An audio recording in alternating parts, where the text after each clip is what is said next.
दोस्तों एसएससी की तरफ से एक नोटिस जारी हुआ है। अगर आपने ओटीआर करते समय किसी भी प्रकार की कोई गलती कर दी है तो उसमें सुधार का चांस आपको दिया जा रहा है।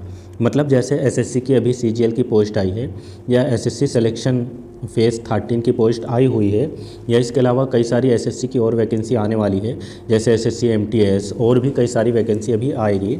तो अगर आपने वन टाइम रजिस्ट्रेशन किया है पहले से ही, अगर आप फ्रेश है, बिल्कुल फ्रेशर है, तो फिर तो कोई दिक्कत नहीं। लेकिन आपने पहले से ही ओटीआर कर रखा है और उस ओटीआर में आपकी डिसेबिलिटी या आपकी कैटेगरी या आपकी एजुकेशन ये सब उसमें मिस्टेक हो गई है, कुछ गड़बड़ है, या पहले मान लीजिए आप 12th पास से अब आप ग्रेजुएशन हो गए हैं या आप पोस्ट ग्रेजुएट हो गए हैं तो आप उसमें एडिट करना चाहते हैं, तो ऐसे आप उसमें ओटीआर में कुछ भी एडिट नहीं कर सकते थे।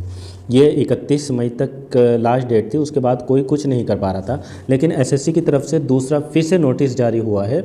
अब एसएससी ने ओटीआर में सुधार यानी संशोधन करने की, करेक्शन करने की जो डेट है उसको एक्सटेंड करके और बढ़ा दिया है। तो अगर आपने अभी तक सुधार नहीं किया तो अब आप अपने ओटीआर में चेंज कर सकते हैं। देखो इन्होंने लिखा भी है कि 31 मई तक जो सुधार होना था उसके बाद में इनको कई सारे ऐसे एप्लीकेशन गई या मेल गए जिसमें ओबीसी, ईडब्ल्यूएस या कई सारी एजुकेशन क्वालिफिकेशन से रिलेटेड कई सारी ऐसी क्वेरी थी जो उन सभी को एडिट करनी थी, लेकिन वो एडिट नहीं हो रही थी। तो अब इन्होंने 19 जून 2025 से 30 जून 2025 तक का समय दिया है आपको। आप अपने ओटीआर में किसी भी प्रकार की आपकी डिसेबिलिटी गड़बड़ हो, आपकी SC ST OBC कैटेगरी गड़बड़ हो, या नाम में कोई गड़बड़ हो, पापा के नाम में, मम्मी के नाम में, या किसी भी प्रकार की अगर कोई गलती हो गई है तो अब आप उसमें सुधार जल्द से जल्द कर लो, क्योंकि फिर 30 के बाद हो सकता है आपको चांस न दे। 30 के बाद अब जैसे अभी तो कई सारे फॉर्म की डेट चल रही है, तो पहले आप सुधार कर लो अपने ओटीआर में, उसके बाद में फॉर्म फिल करो।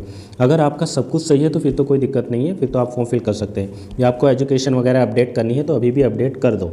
तो ये आपको लास्ट चांस दिया जा रहा है। अब पता नहीं एसएससी फिर चांस दे या ना दे। आपकी जो जेन्युइन प्रॉब्लम है वो आप इसमें सुधार कर लो।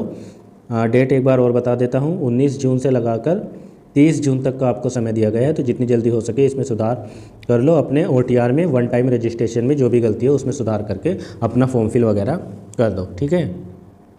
बाकी वीडियो अच्छी लगी हो तो लाइक कर देना और चैनल को सब्सक्राइब कर देना।